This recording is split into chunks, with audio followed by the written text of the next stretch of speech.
Although it looks pretty simple from the outside, the Pantheon in Rome is among the most complex buildings that have survived to this day.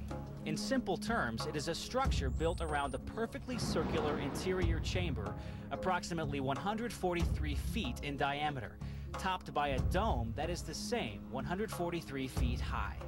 In other words, it is one giant room that could conceivably hold a perfect sphere or globe 143 feet across. At the apex of the dome is a circular opening, or oculus, that seems to defy the structural integrity, but actually prevents the dome from collapsing. The outside height of the circular walls is 104 feet, and it's all set off by a covered entrance, or a portico, consisting of 16 granite columns that support a gabled roof, all of which lead to massive bronze double doors 25 feet high. It's an aesthetic marvel that Michelangelo once said was of angelic and not human design. It still elicits that kind of awe even today. It's an architectural and engineering masterpiece that's left experts scratching their head for centuries. Now, the first thing you'll notice walking into the Pantheon, aside from how cool the temperature is even in the heat of summer, is the set of massive bronze double doors. Aside from their imposing 25 feet height, they weigh a whopping 20 tons each. Yeah, that's right. One door is 20 tons.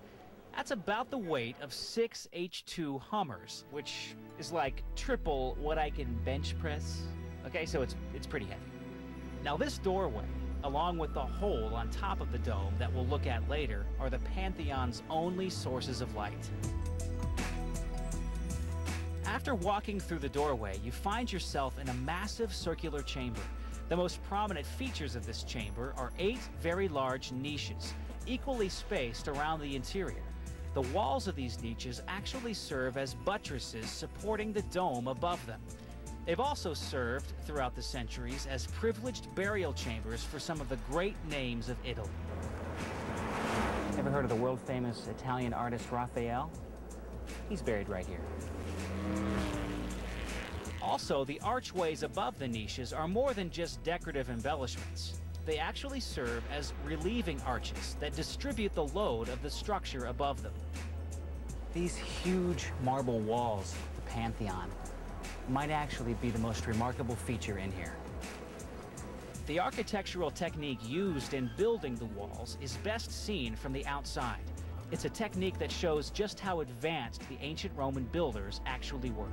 A close inspection of the walls of the Pantheon, seen best here on the outside, show that as the wall climbs in height, it actually diminishes in thickness, employing what design engineers consider to be a modern design concept called gradation. Basically means using less building materials the higher you go to save time and money in the construction process. Something else that the engineers noticed about the foundation of the Pantheon was that it was mixed with Roman concrete and mortar of lime mixed with concrete. And it resulted in a chemical reaction that turned the entire mass as hard as rock and left modern experts wondering if the Romans could have anticipated such a sophisticated chemical effect. The chemical effect of my skin melting off my body in the July Italian heat was about to take place, so I figured it was time to get back inside as